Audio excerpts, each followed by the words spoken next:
Bismillahirrahmanirrahim. Assalamualaikum warahmatullahi wabarakatuh.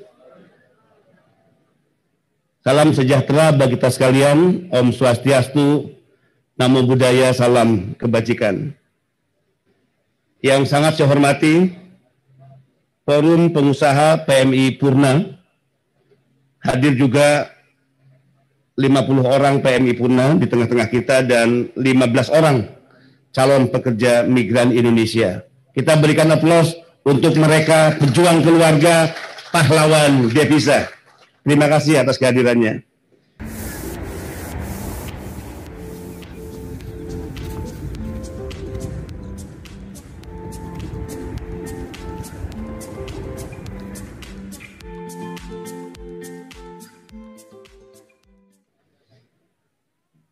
Tanggal 9, BP2MI kick off peringatan Migran Day dengan melakukan pelepasan 1.000 calon pekerja migran Indonesia di Depok untuk penempatan ke Hong Kong, Taiwan, dan Singapura. Tanggal 10, BP2MI melaksanakan MOU dengan badan usaha milik negara, yaitu perusahaan terbuka Damri. Insya Allah ini kerja-kerja kolaboratif, sinergi di lapangan. Kami menginginkan dengan BUMN, para pekerja migran Indonesia yang tiba di tanah air, contohnya di bandara, di pelabuhan, bisa difasilitasi ke kampung halamannya dengan biaya yang lebih rendah dibandingkan ketika menggunakan jasa transportasi lain, dan tentu di luar itu untuk menghindari adanya oknum-oknum tertentu melakukan kejahatan pemerasan dan memperlakukan harga transportasi di luar kewajaran. Bahkan untuk PMI bermasalah, kerjasama BP2MI dengan Damri adalah mengantar seluruh pekerja migran Indonesia ke kampung halaman tanpa berbiaya, ditanggung sebelumnya oleh negara dan pemerintah. Dalam hal ini BP2MI. Di era kepemimpinan setelah 8 bulan saya memimpin BP2MI, beberapa hal yang menjadi terobosan, 9 program prioritas sudah kita tetapkan sebagai rencana strategis BP2MI. Hal-hal lainnya adalah memberi predikat kepada setiap pekerja migran Indonesia yang bekerja di negara penempatan sebagai duta wisata Indonesia. Predikatnya bertambah, selain pekerja migran, duta wisata Indonesia. Satu kebanggaan tersendiri. Bahkan setiap pekerja migran Indonesia yang akan berangkat ke luar negeri, kami menitipkan satu surat seperti ini, ya. Ada amplopnya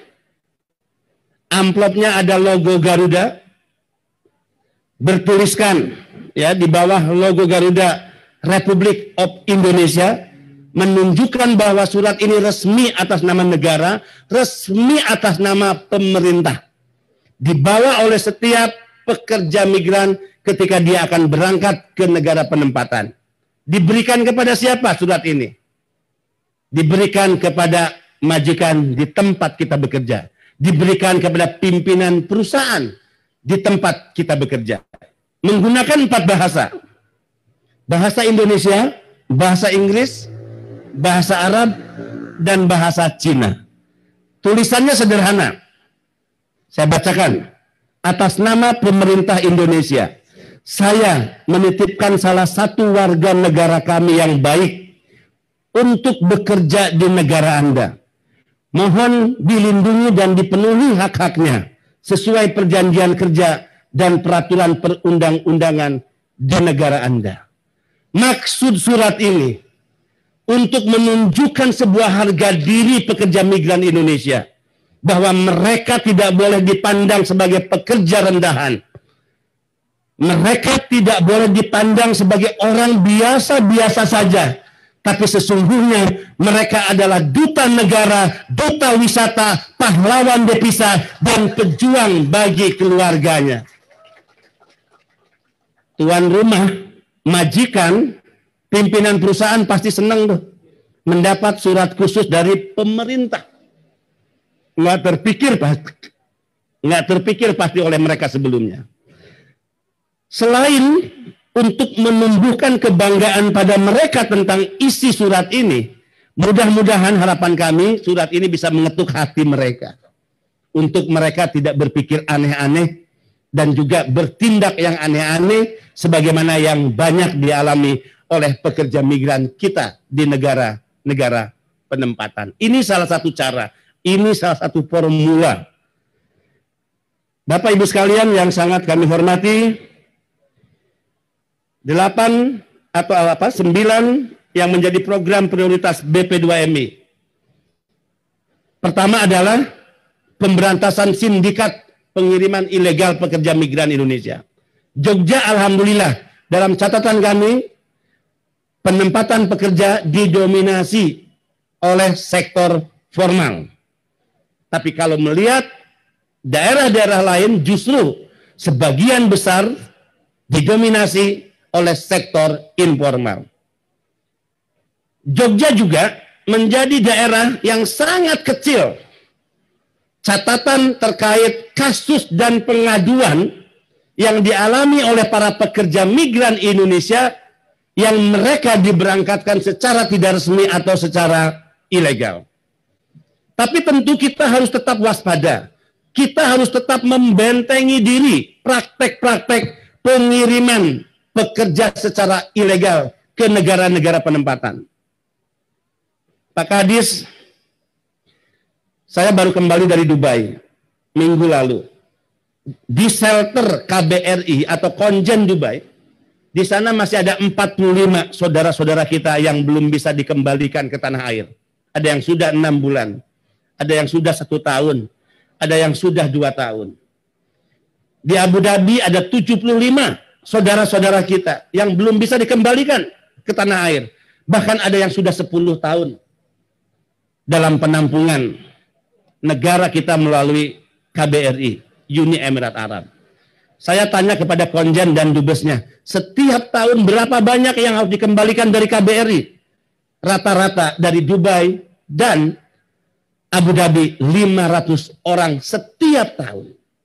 Belum kita bicara dari Malaysia, belum kita bicara dari Arab Saudi, belum bicara dari negara-negara penempatan lainnya. Dan mereka yang dikembalikan 99% bisa dikatakan adalah mereka yang berangkat ke negara-negara penempatan secara ilegal.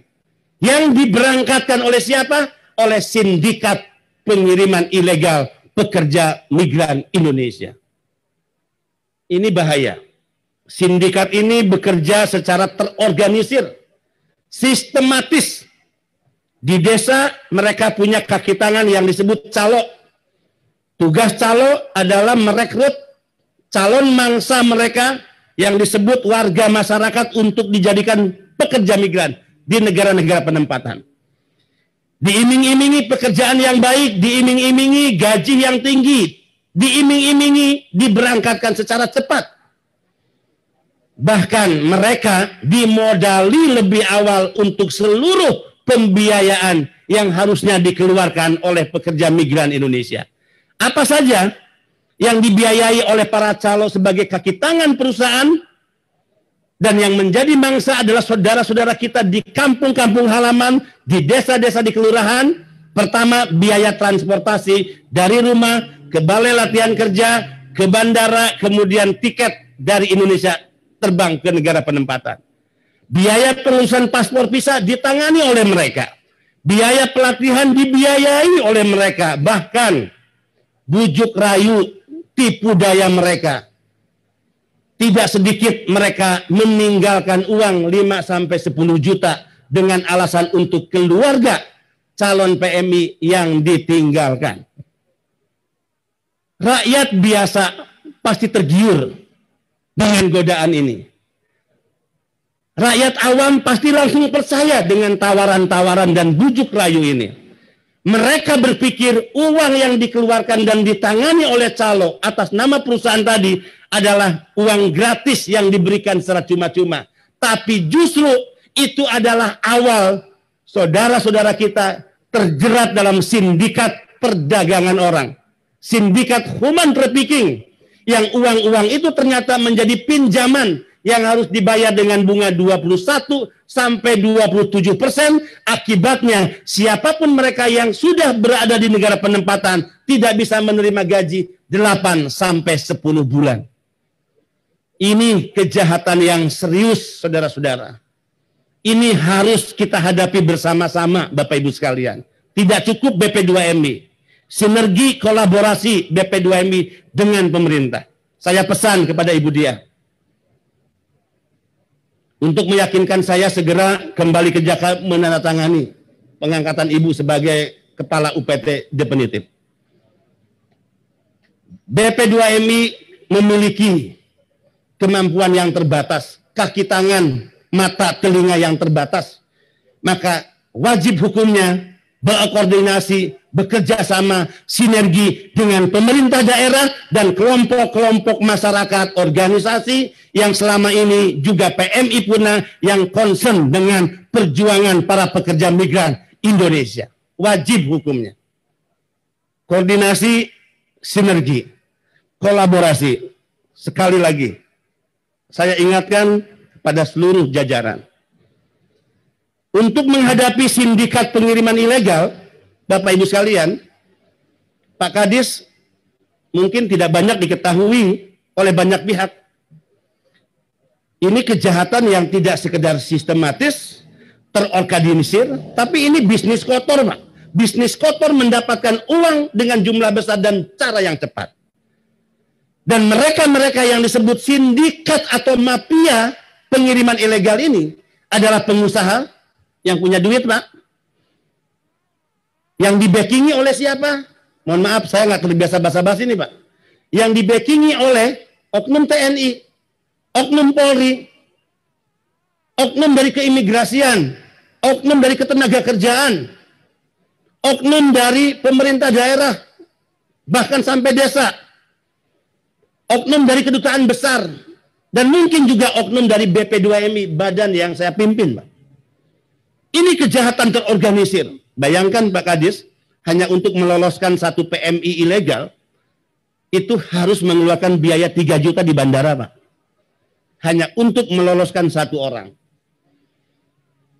Mari kita kali dengan jumlah berapa besar setiap hari, setiap minggu, setiap bulan, setiap tahun PMI ilegal diberangkatkan oleh para sindikat tadi. Berapa banyak uang yang dinikmati oleh mereka yang saya sebut para sindikat dan mafia tersebut. Tapi kita harus yakin dan percaya kalau bicara institusi kepolisian, institusi TNI, imigrasi, ketenagakerjaan, kedutaan atau Kemlu, BP2MI, semua kita pasti berorientasi untuk kepentingan negara bangsa, merah putih, republik dan rakyat. Tapi kita juga harus percaya dimanapun selalu ada oknum-oknum yang akan mengambil kesempatan melakukan pengkhianatan kepada negara ini, melakukan pengkhianatan atas sumpah dan janji jabatan yang mereka ucapkan saat pertama kali mereka diangkat sebagai para aparatur negara. Selalu ada. Bagaimana menghadapinya? Saya sudah membentuk Satgas Pemberantasan Sindikat Pengiriman Ilegal. Siapa yang duduk di Satgas? Orang-orang keren, Pak. Satu, mantan Kabareskrim Polri, Komjen Polisi Suhardi Alyus. 2, mantan Duta Besar Pak Marzuki Darusman. 3, aktivis LSM yang sangat legend terkenal Mas Ahmad Santosa. Kemudian ada Ibu Nursah Bani, ya, aktivis LSM perempuan yang juga sangat legend dan terkenal. Dan didukung oleh Dewan Pakar yang terdiri dari organisasi keagamaan. Dari PP Muhammadiyah duduk langsung Sekjen PP Muhammadiyah Pak Abdul Muti. Dari NU Wakil Sekjen yaitu Pak Suwadi Pranoto. Dari Persatuan Gereja Indonesia Kristen, Pak, duduk langsung ketuanya Pak Gultom di Dewan Pakar. Demikian juga dari Buddha, Hindu dan Konghucu. Satgas ini didukung oleh semua komponen kekuatan. Karena mereka dan kita sadar ini kejahatan terorganisir, ini kejahatan internasional, ini perbudakan modern, ini tindak pidana perdagangan orang yang tidak boleh dihadapi oleh satu kekuatan di antara kita, tapi kekuatan bersama yang bersatu di antara kita. Tentu penyelesaian masalah-masalah ini harus dimulai dari hulu. Biasanya Pak Kadis, modus kejahatan pertama akan dimulai dari desa. Tidak sedikit melibatkan oknum kepala desa. Pemalsuan dokumen di tingkat desa itu adalah kejahatan awal dalam hal memberangkatkan secara ilegal pekerja migran Indonesia. Bahkan tidak sedikit oknum kepala desanya juga terlibat untuk membujuk merayu calon-calon mangsa ketika si calon tidak punya kemampuan untuk meyakinkan warga masyarakat yang akan diajak berangkat ke negara-negara penempatan. Dalam beberapa kasus di beberapa daerah, tentu dalam catatan kami, alhamdulillah Jogja masih bisa dikatakan zona hijau, Pak. Alhamdulillah. Berarti peran pemerintah dalam melakukan proteksi terhadap upaya-upaya kejahatan ini mampu terjaga dengan baik. Dan yang membanggakan adalah penempatan sektor informal sangat kecil, Pak. Untuk Yogyakarta, pemerintah Yogyakarta lebih mendorong penempatan-penempatan mereka di sektor formal. Ini juga yang sedang didorong oleh BP2MI. Kita menekan setiap tahun penempatan sektor informal dan kita dorong penempatan sektor formal. Dengan cara apa? Pelatihan, pendidikan itu menjadi penting.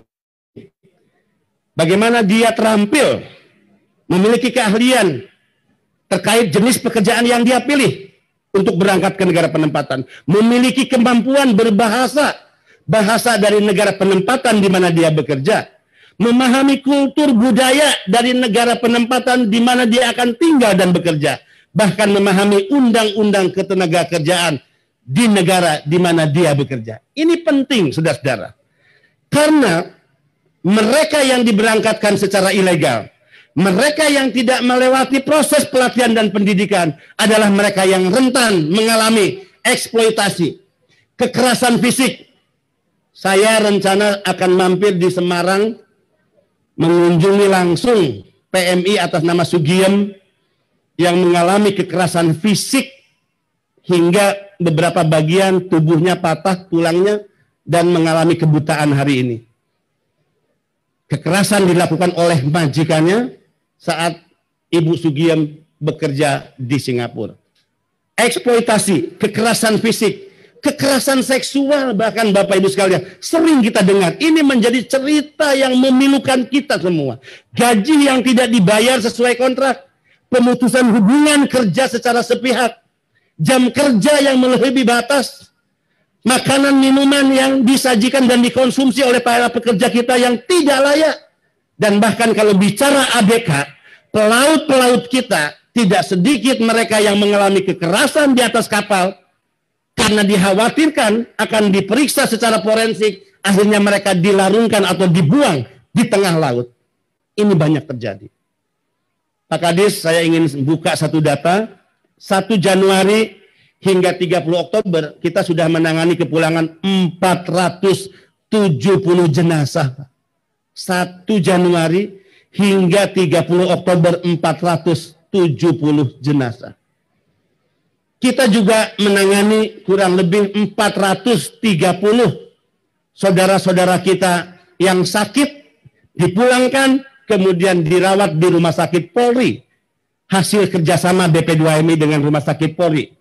Kepulangan jenazah ditanggung seluruhnya oleh negara. Keluarga tidak mengeluarkan uang sepeser pun. Bahkan jenazah diantar langsung dari bandara ke kampung halaman dengan ambulan yang disiapkan oleh negara dan pemerintah. Demikian juga yang sakit hingga sembuh ditanggung semua pembiayaan oleh negara. Negara, pemerintah ini cukup baik. Yang resmi maupun tidak resmi tetap dalam penanganan dan perlindungan negara, dan ini adalah kewajiban pemerintah kepada rakyatnya sendiri.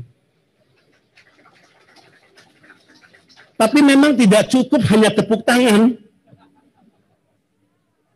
Kalau negara hanya berfungsi sebagai pemadam kebakaran, hanya menangani ketika mereka sudah mendapatkan masalah, sudah patah kakinya, sudah mengalami pemerkosaan, sudah geger otaknya, bahkan sudah pulang dalam bentuk jenazah. Ini merugikan kita, merugikan keluarga PMI, dan tentu inilah yang memunculkan kemarahan saya, kemarahan kita semua kepada siapapun para bandit, para mafia, sindikat yang dengan orientasi dan motif mengambil keuntungan dengan mengorbankan anak-anak bangsa. Maka saya tanggal 16 April, 1 hari setelah dilantik di Istana Merdeka, saya declare di kantor BP2MI bahwa BP2MI menyatakan perang melawan sindikat pengiriman ilegal pekerja migran Indonesia. Dan saya katakan peperangan itu akan saya pimpin sendiri. 9 kali kami lakukan penggerebekan selama 8 bulan, 514 calon PMI berhasil kita selamatkan yang hampir saja diberangkatkan ke negara-negara penempatan. Ini terus terjadi, ini terus berulang saudara-saudara. Sehingga Ibu Kepala UPT, koordinasi dengan pemerintah penting. Koordinasi, kerjasama, sinergi, kolaborasi dengan organisasi-organisasi buruh migran, itu juga penting, banyak di Jogja. Koordinasi, kolaborasi dengan PMI Purna. Jadikan mereka sebagai telinga dan mata kita. Jadikan mereka sebagai tempat untuk kita bisa menyampaikan berbagai informasi kepada rakyat yang ada di wilayah kita. Informasi tentang pasar kerja. Informasi tentang apa hak-hak yang akan diterima ketika rakyat memilih sektor pekerjaan yang diminati oleh mereka. Informasi syarat-syarat apa yang harus dipenuhi oleh mereka. Melalui jalur mana, jalur resmi yang harus dilewati oleh mereka. Ini penting. Demikian juga ketika ada masalah yang dihadapi oleh calon PMI atau PMI yang sedang bekerja, mereka juga menjadi kawan-kawan kita yang akan menjadi sentra pengaduan atas masalah-masalah PMI yang kemudian ini ditampung oleh para purna, ditampung oleh organisasi-organisasi, kemudian dikoordinasikan dengan pemerintah dan daerah dan juga UPT BP2MI. Ini penting. Pak Kadis, ternyata ada kejahatan yang kedua. Ini juga mungkin banyak tidak diketahui masyarakat, yaitu kejahatan ijon dan rente. Tadi kejahatan sindikat kita hadapi dengan Satgas. Tindakan di lapangan saya lakukan penggerebekan, pencegahan. Tentu hal lainnya adalah sosialisasi, diseminasi informasi, edukasi ke masyarakat, gitu kan? Ternyata ada kejahatan yang kedua, ijon dan rente. Nah, bagaimana itu? Tadi, PMI itu tidak punya uang. Kalau punya uang, tidak mungkin berangkat ke negara penempatan. Mereka hanya punya apa? Hanya punya mimpi. Mimpinya apa? Mimpi indah. Bekerja, hasil kerjanya ditabung, selesai kontrak kembali ke tanah air, tabungannya dijadikan modal ekonomi. Insya Allah, usahanya berkembang, generasi penerusnya tidak putus pendidikannya. Insya Allah untuk biaya makan hidup, bagaimana keluarganya bisa bertahan, dibiayai dari hasil usahanya. Insya Allah usahanya bertahan, dia bisa membeli rumah untuk tempat tinggal keluarganya yang bisa diwariskan kepada anak-anaknya. Insya Allah usahanya berkembang, dia bisa membeli sedikit kebun, sawah, untuk juga modal-modal ekonomi masa depannya. Tapi ternyata, di balik purna PMI yang sukses, tidak sedikit juga PMI yang harus kembali ke tanah air tidak memiliki apa-apa kecuali baju di badan. Mereka yang terjerat hutang, padahal mereka berangkat untuk bekerja dengan waktu sekian lama. Bahkan tidak sedikit yang mereka akhirnya berhadapan dengan masalah hukum di negara-negara penempatan. Dalam kondisi tidak memiliki uang sepeser pun, saudara-saudara. Karena ternyata biaya-biaya pengurusan paspor visa, biaya pelatihan, transportasi dari rumah ke balai latihan kerja, ke bandara, ke negara penempatan, bahkan uang yang seolah-olah ini sikap dermawan sang calo untuk keluarga yang ditinggalkan, itu dijadikan hutang yang berbunga 21 hingga 27% yang mengibatkan saudara-saudara kita tidak bisa menerima gaji 8 hingga 10 bulan. Dan lebih jahat, Bapak Ibu, tolong PMI Purna kabarkan hal ini kepada saudara-saudara kita, keluarga kita, tetangga kita. Ketika mereka terjerat dalam sindikat ini, tiba di negara penempatan, semua dokumen ditahan oleh pihak yang mengirimkan mereka. Ditahan, Pak. Apa tujuan penahanan dokumen? Ketika dia tidak nyaman bekerja, karena tidak menerima gaji, karena gajinya sudah langsung ditahan untuk membayar hutang. Ketika dia mengalami kekerasan, dia tidak mungkin melarikan diri. Karena di negara penempatan, berani melarikan diri, ditangkap oleh petugas, tidak memiliki dokumen, pasti berurusan dengan penjara dan hukum. Itu motifnya. Sehingga hanya sedikit orang yang berani nekat tanpa dokumen, punya jaringan, punya kawan, kontak KBRI, kemudian dia lari ke KBRI. Tapi bukan berarti kalau tiba di KBRI, masalahnya selesai. KBRI bisa terbitkan paspor baru. Namanya apa tuh Pak Sukmo? SPLP. Pengganti paspor. Boleh. Tapi apakah dengan pengganti paspor, karena paspor kita ditahan, kita sudah bisa berangkat ke Indonesia? Belum tentu. Ketika kita tiba di bandara, masuk ke pemeriksaan imigrasi negara penempatan, dicek nama kita, tiba-tiba nama kita keluar. Ada masalah hukum karena kita dilaporkan oleh sang majikan karena dia tidak rela kita lari dan meninggalkan pekerjaannya. Artinya apa? Tidak bisa berangkat ke Indonesia dan harus tetap ada di KBRI, menunggu waktu 1, 2, 3, 4, 5, 6 tahun menjalani proses hukum atas aduan dan pelaporan dari sang majikan di mana kita bekerja. Ini fakta Bapak Ibu sekalian. 75 kemarin di Abu Dhabi. 45 di Dubai. Malaysia kemarin baru memulangkan, ya hari Minggu saya menjemput 152 di Bandara Suta. Turun di Medan di hari yang sama. 202. Turun di Surabaya 150.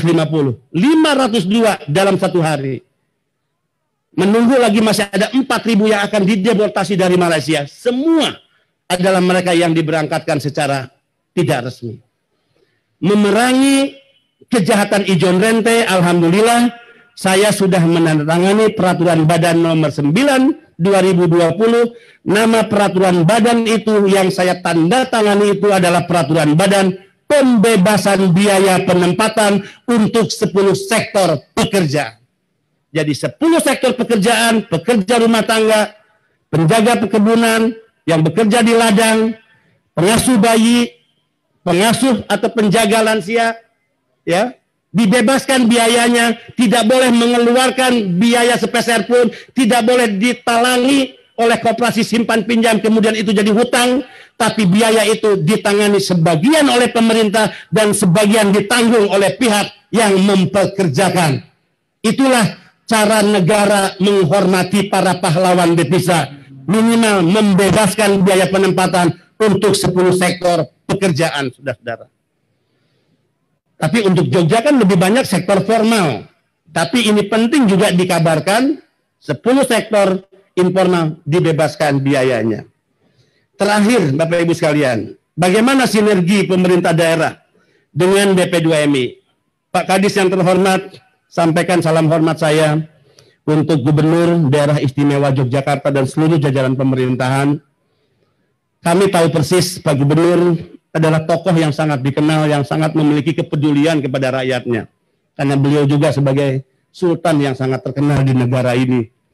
Undang-Undang 18 2017 jelas memandatkan, 1, perintah melaksanakan atau menyelenggarakan pendidikan dan pelatihan itu adalah tanggung jawab pemerintah provinsi dan kabupaten kota. Untuk mencetak pekerja-pekerja terampil dan profesional, mandatnya kepada pemerintah provinsi dan kabupaten kota. Pengawasan pembinaan menjadi kewenangan juga provinsi dan kabupaten kota. Penerbitan izin kantor-kantor P3MI menjadi kewenangan juga pemerintah provinsi. Bahkan penyebaran informasi tentang job info, pasar kerja, dan hal-hal lainnya yang menyangkut dengan ketenagakerjaan ada di desa. Semua punya kewenangan yang dimandatkan penuh oleh undang-undang. Walaupun faktanya, mohon maaf Pak Kadis, 90% pemerintah daerah belum memahami isi dan perintah undang-undang ini. Saya bertemu dengan Pak Mendagri 1,5 bulan lalu, Pak Tito. Saya sampaikan ke beliau tentang fakta ini dan beliau mengakui. Beliau juga kaget tentang mandat penyelenggaraan pendidikan bagi calon PMI yang relasinya pasti dengan pengalokasian anggaran.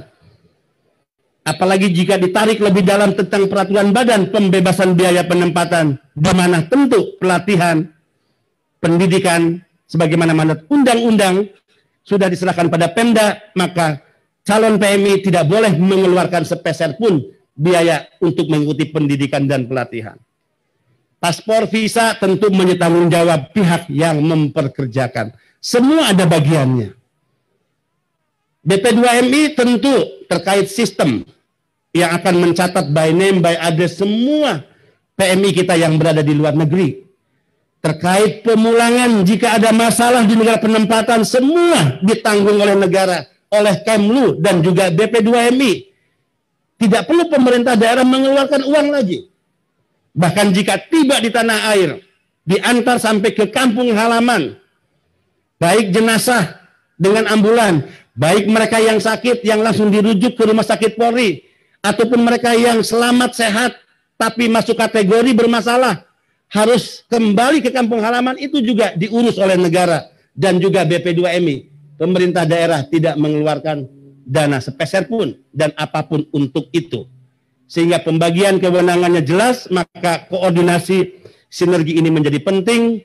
Tentu mudah-mudahan Yogyakarta yang memiliki catatan-catatan baik sebagaimana yang saya sampaikan tadi juga akan menjadi provinsi yang akan mempelopori pertama dan dimulainya tanggung jawab dan peran Pemda sebagaimana mandat Undang-Undang 18 2017. Selamat kepada pahlawan devisa, selamat kepada para pejuang keluarga. Kenapa PMI disebut pahlawan devisa? Walaupun pemerintah negara belum terlalu fair memberikan perlakuan hormat kepada mereka selama ini, dan kami sedang merintis untuk memulainya 8 bulan kepemimpinan saya di BP2MI. Sekali lagi, Pak Kadis, sumbangan mereka kepada negara ini sebesar 159,6 triliun. Tepuk tangan dong ya.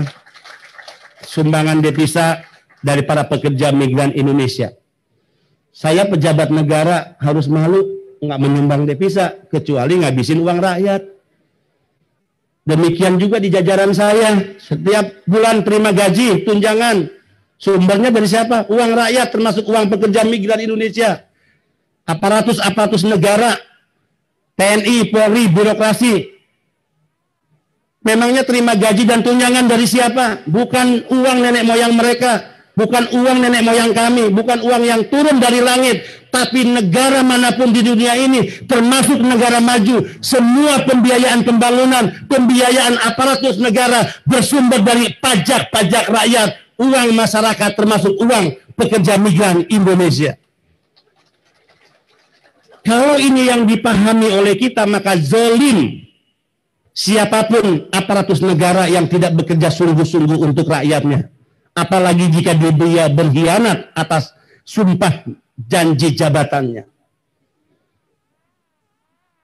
Jangankan tidak bekerja, ya, apalagi khianat atas sumpah dan janji jabatannya, zalim, dan tidak ada keberkahan apapun bagi aparatus negara seperti yang saya sebutkan itu. Hakul yakin, dan hakul yakin juga Allah tidak akan ikhlas rela membukakan pintu surga kepada mereka yang tidak sungguh-sungguh bekerja untuk rakyatnya, padahal gaji tunjangan yang dia nikmati dan keluarga bersumber dari uang rakyat. Fasilitas rumah dinas, mobil dinas bersumber dari uang rakyat, tapi akhirnya dia hianat, maka sekali lagi tidak akan ada keberkahan dan tidak akan pernah dibukakan pintu surga bagi mereka. Yakin. Sehingga inilah saatnya memberikan perlakuan hormat, memberikan pelayanan maksimal dengan penuh kesantunan kepada para pekerja migran Indonesia. Dalam rangkaian peringatan Migran Day yang puncaknya akan kita peringati tanggal 18 Desember 2020, kado istimewa untuk pekerja migran salah satunya dari sekian banyak program yang kami siapkan adalah di Bandara Soekarno-Hatta, Angkasa Pura II, kami sudah melakukan MOU nanti dengan seluruh bandara di mana kantong-kantong pekerja migran Indonesia. Di Bandara Soekarno-Hatta Terminal 3 sedang dikerjakan akan diresmikan pada tanggal 18 sebuah lounge untuk digunakan oleh pekerja migran Indonesia. Lounge tahu ya Bapak Ibu sekalian, lounge itu VVIP, satu ruangan, satu tempat yang bagus. Di sana ada sofa yang mahal, ada fasilitas yang tentu juga akan membuat orang yang di dalamnya nyaman, itu ya. Yang selama ini yang singgah di lounge itu siapa? Orang berduit, pengusaha, pejabat-pejabat tinggi pemerintah, anggota-anggota DPR, tuan-tuan besar yang terhormat. Tapi PMI, penyumbang devisa sesungguhnya, tiba di bandara keleleran, terlantar, ingin ketemu dengan orang yang bisa dia minta informasi, tidak jelas bertemu dengan siapa.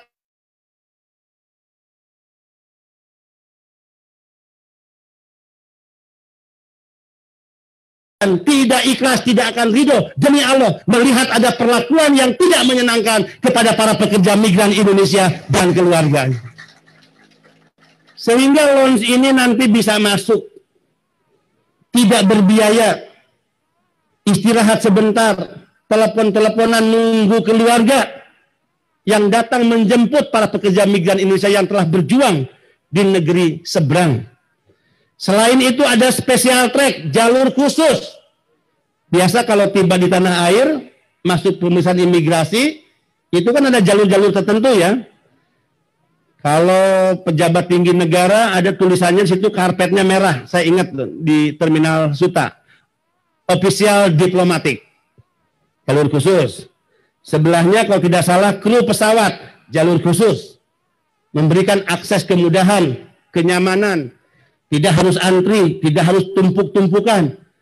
Selain lounge, insya Allah diresmikan juga tanggal 18 jalur khusus, selain jalur diplomatik, selain untuk kru pesawat, yaitu jalur khusus untuk sang pahlawan devisa pekerja migran Indonesia. Selamat menikmati kado istimewa ini nanti yang akan diresmikan tanggal 18 Desember 2020, tepat hari puncak peringatan migran, akan diresmikan oleh Kepala BP2MI bersama dengan Menteri BUMN Bapak Erick Thohir. Karena ini adalah kerjasama BP2MI yang MOU-nya sudah kami tanda tangani, dan setelah Soekarno-Hatta akan nanti dilakukan juga secara sama di bandara-bandara lainnya, Angkasa Pura II, Angkasa Pura I, kemudian ASDP di Indonesia.